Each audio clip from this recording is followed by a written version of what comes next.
What's going on, 49er faithful, 49er fam, 49er gang? It's your boy 49er Dion back here with another video. Now this video here is about to touch on the subject of Bill Walsh and Kyle Shanahan. Yeah, I said it. Bill Walsh and Kyle Shanahan. So before we get into that, definitely hit that like button, hit that subscribe button, turn on the post notifications so I can keep you up to date on anything and everything San Francisco 49ers and anything NFL. But right now, let's get into this video with that being said. So, the first thing that I will state is, this is just a comparison of Bill Walsh versus Kyle Shanahan in the first 3 years of each of their respective coaching careers as far as head coaching goes. Now, what people don't realize is Bill Walsh didn't start off as just this amazing head coach. He had a bumpy start. But the one thing was, after he figured it out, you couldn't stop him. There was no stopping Bill Walsh, period. So, with that being said, let's get right into it. In 1979, Bill Walsh became the head coach of the San Francisco 49ers. You know what he did in his first year? He went 2-14. 2-14. That is correct, people. He did not start off the greatest.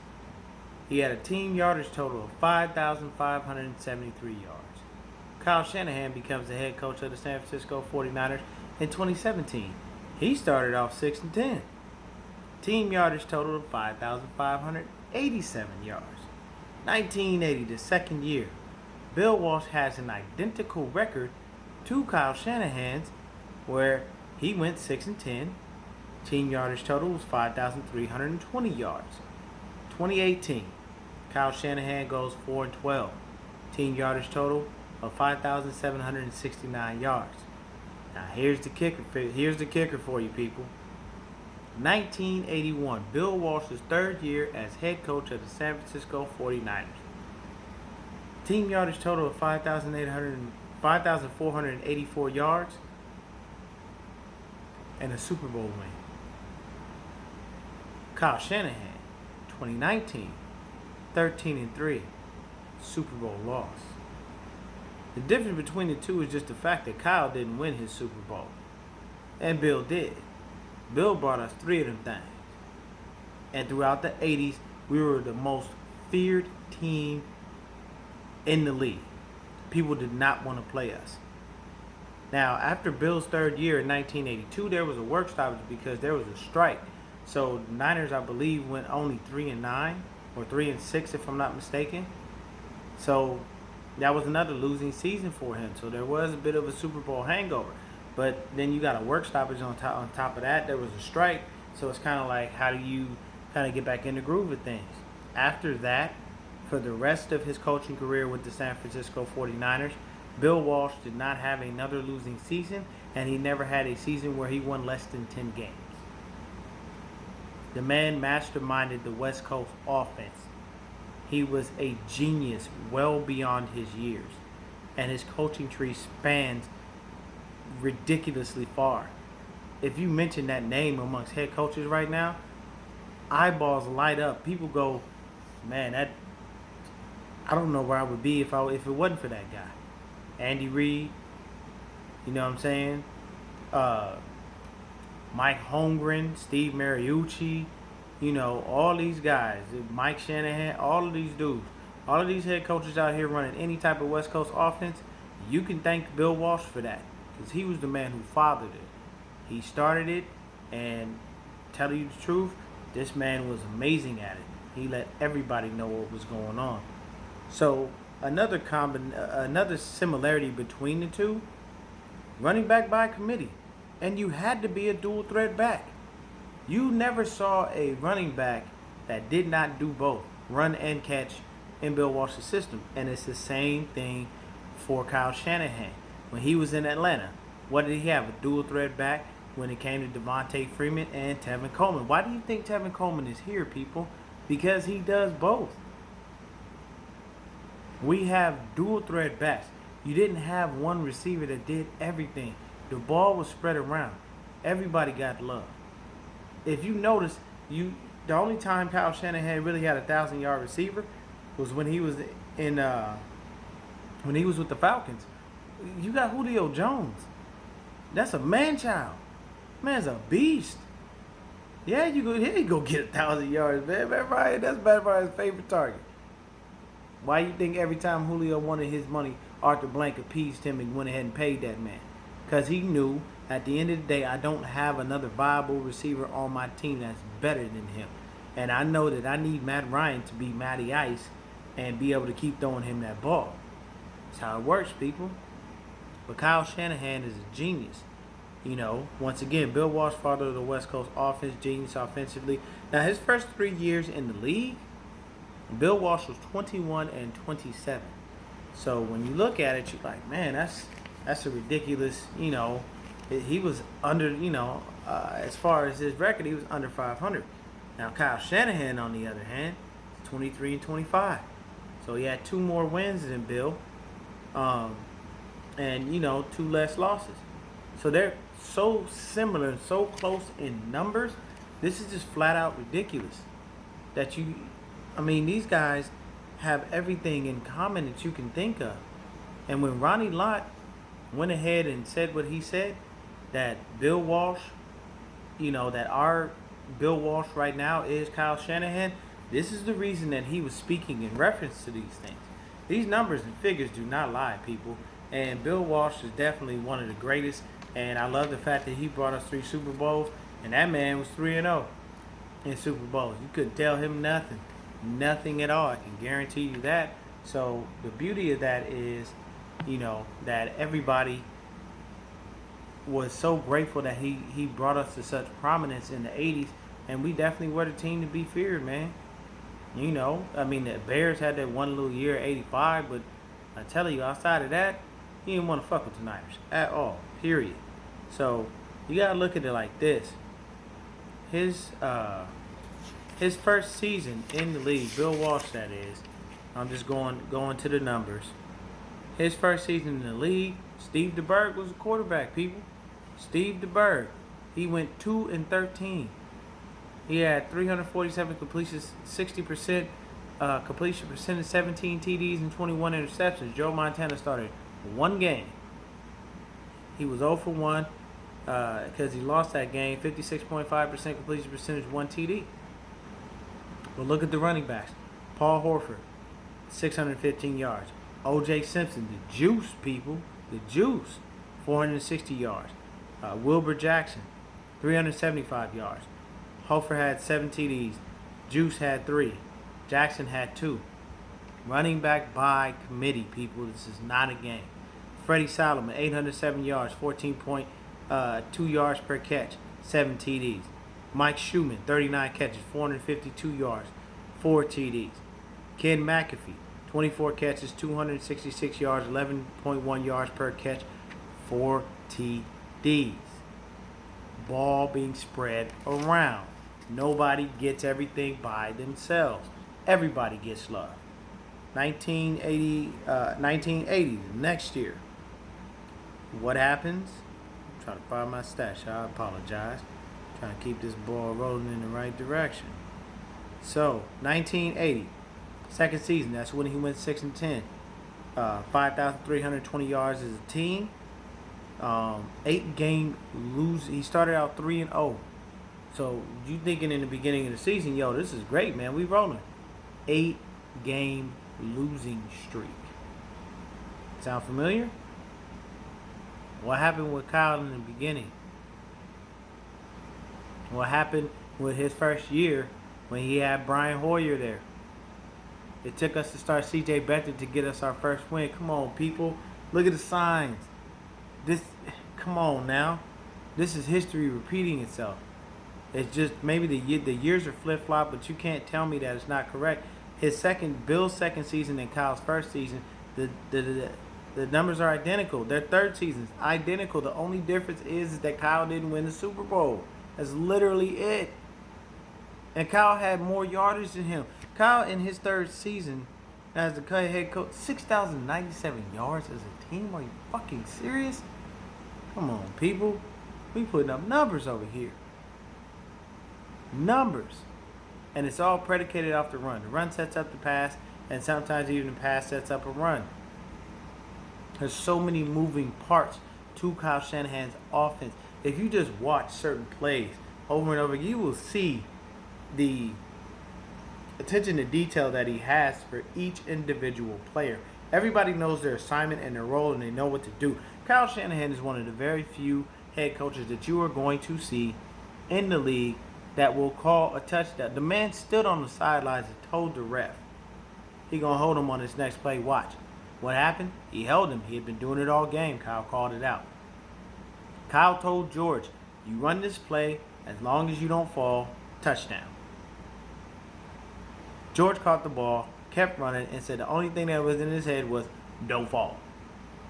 George Kittle is not the blazing speed by any stretch of the imagination. The dude he's not slow, but he's not like Deshaun Jackson fast or fucking Marquise Goodwin fast, or anything like that. But the man can move. And he's the best tight end in the league. Hopefully we get his deal done. But this is what I'm saying. Like, when you look at these numbers, it tells you. So, this is what happened. We had an 8-game loser streak. We had Steve DeBerg. He was 4-5. He had 186 completions, 57.9% completion percentage, 1,998 yards, 12 TDs, 7 interceptions. Joe Montana, 2-5, 176 completions, 1,795 yards, 64.5% completion percentage, 15 TDs, 9 interceptions, and 2 rushing touchdowns.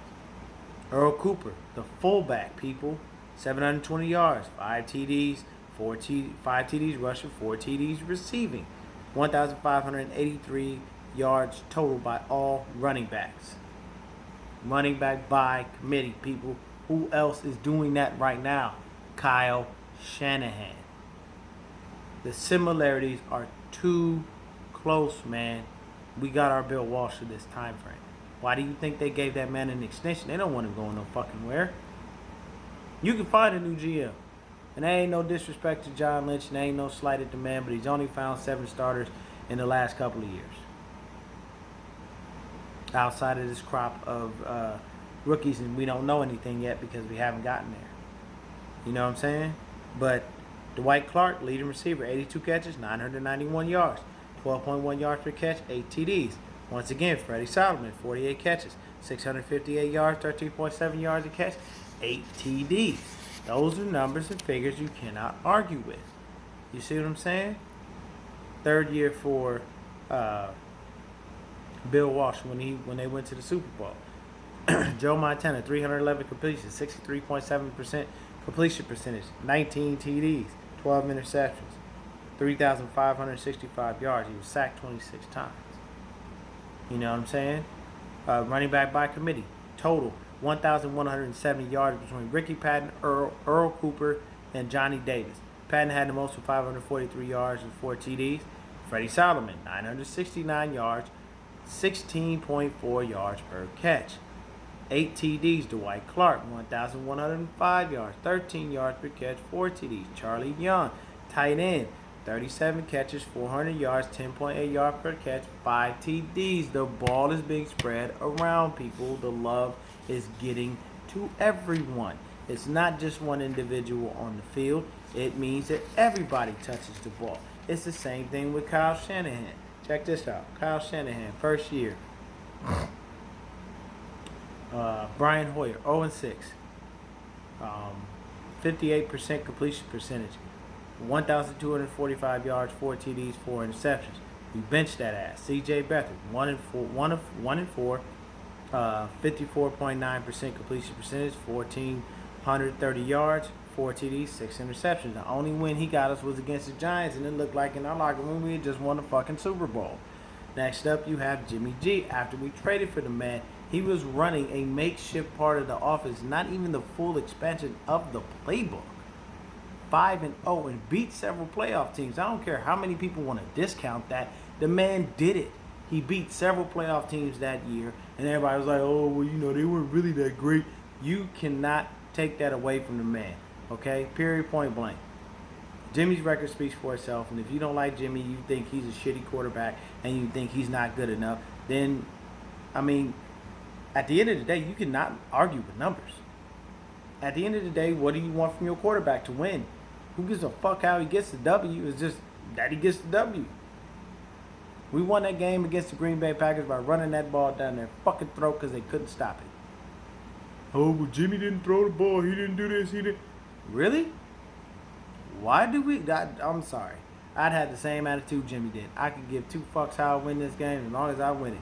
If we went to the Super Bowl and they said we're going to run the ball with Raheem, TC, and Matt Breida all fucking game long, and we'll have you throw a pass here and there to throw them off, but most of this game is predicated on the run game, you know what I'm going to do? I'm going to look at Kyle Shanahan and go, okay, which runs are we doing?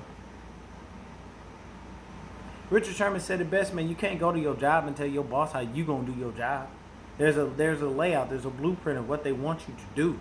So you cannot knock someone for doing their job and doing it well. The man's a winner, and you cannot dispute that. Those are facts. Period, point blank. At the end of the day, he has W's on his record. What's your quarterback doing? That's what I'm saying. 5-0, 67.4% completion percentage, 1,560 yards, 7 TDs, 5 interceptions. Carlos Hyde, 1,464 yards rushing as a total. Carlos Hyde, 938 yards, 8 TDs, 3.9 yards per carry. Matt Breida, 105 carries, 465 yards, 2 TDs. Receiving, Goodwin had his best. He had a career year that year, 962 yards, 17.2 yards per catch, 2 TDs. Kittle, 43 catches, 553 yards, 515 yards. 12 yards per catch, 2 TDs. Garrett Selleck, 21 catches, 336 yards, 16 yards per catch, 4 TDs. Are you starting to see the similarities, people? We are averaging more than about a first down and a half when it comes to Bill Walsh and Kyle Shanahan. They want their players to get it so much yardage that it forces them down the field. That you literally have, like, you can't, these plays, people look at these plays and they go, oh man, maybe it might have been a dink and dunk play or this and that. But the whole point of the offense is to move and shift in intricate ways so that you confuse the defense and they don't know what to do. You can study film all fucking day long. Let me tell you this, when we played Carolina, we frustrated Luke Kuechly, one of the best middle linebackers to ever play football. That man said it himself. He sat on the sideline and was like, I don't know what they're doing. You look at one shift in one motion and say, okay, they lined up like this, so this is the play that they're going to run. Nope. Kyle Shanahan, for every formation, has 4 to 5 plays for each formation. Same thing with Bill Walsh. He'd be in one formation and you could not stop that man. He had another play when you thought he was going to run something else. And sometimes he could run the same play on you if he felt like it. These are just facts, people. You know what I'm saying? 2018, 5,769 yards as a team. You know, Jimmy G was 1-2, went down against KC, tore his ACL. Then we had CJ come in, once again, hot garbage, 0-5. Then Nick came in with 3-5, and he just exploded against the fucking Raiders. Just destroyed them. Got a call from Brett Favre. They went to the same college. Come on, people. Come on. You got to look at this, man. This is Matt Breida, 814 yards, 3 TDs, 5.3 yards per carry, 2 receiving touchdowns, 261 yards. Alfred Morris, 428 yards, 2 TDs, 3.9 yards per carry. Wilson and Mostert contribute for another 527 yards. The only reason Raheem Mostert didn't contribute more was because he broke his forearm. Receiving, George Kittle broke the receiving record for a single season for a tight end. 1,377 yards, 5 TDs, 15.6 yards per catch. Marquise Goodwin, 395 yards, 17.2 yards per catch, 4 TDs. Dante Pettis, 467 yards, 17.3 yards per catch, 5 TDs. Kendrick Bourne, 487 yards, 11.6 yards per catch, 4 TDs. People, I rest my fucking case. You can't tell me we ain't got the second coming of Bill Walsh right here with us. The numbers and figures tell you everything you need to know. And those numbers I just gave you was with a carousel of quarterbacks. That was going through 3 different QBs. Come on, people can't tell me this man don't know what he's doing. You cannot tell me this man don't know what he's doing. And you can't tell me that doesn't make you feel very Bill Walsh-esque with what he's doing because of the things that he's done. He's been an OC for long enough. And his offenses are prolific for the numbers that they put up. That's it. The only knock on Kyle Shanahan at this point is that he doesn't make good enough decisions when he's playing in the Super Bowl. And I can tell you right now, one of the things that I noticed, because I did it my damn self, when I was watching the Super Bowl right before halftime and we didn't take a timeout to at least start trying to push the ball down the field to get an extra field goal in there, even John Lynch was standing in the booth doing that. Because we both were thinking, let's extend this lead. We don't want to walk. You don't get comfortable. The one thing that I can say is there are some times where I feel like he lets his foot off the gas. Don't let your foot off the gas. Put your foot on their motherfucking throat and make sure they can't breathe. As far as opponents, you put your foot on the gas. You don't let off. You drive that motherfucker like a fucking Ferrari. When you play that game like it's the Indy fucking 500. You don't let off the gas, even if you come into a curve. You give it probably a second or two, boom, you back on it. That's how that's supposed to work, people. But Kyle Shanahan is the truth. And we got this man for another 6 years. That means we got another 6 years worth of chances to get back to the fucking Super Bowl and keep winning. And I want another one. We've been to 7. We lost 2. We won 5. We need that 6th ring, man. We need that one. We need to get back in the company of Pittsburgh and New England because they both got 6. And I definitely want to get a 6th ring before the goddamn Cowboys of all teams. But that's it, man. That's all I need to tell y'all. You know what I'm saying? The comparisons are there. Kyle Shanahan requires more of his team, more of his offensive line, more of his running backs, more of his wide receivers, more of his tight ends than any other head coach in the league. The shifts, the motions, the intricacies of the offense are very complex, and it takes a while to learn. Why do you think KB's out there mentoring Brandon Ayuk, telling them, hey, man, look, when this play is called, boom, you got to go here, you got to do this, you got to do that. Hey, man, hold up, nah, do it like this, because when you come out your break, all right, cool, I got you. You think about that. Emmanuel Sanders coming in was a great thing for our receiving room. Why? Because people take on leadership roles unexpectedly. You wouldn't know that KB was that kind of leader if Emmanuel Sanders hadn't been around. He taught those young men a lot, and that was great for us. We appreciate everything he did for us. But the beauty of having a play caller like Kyle Shanahan is it gives you so many different options and so many different choices for you to choose from on what to do and how to beat someone.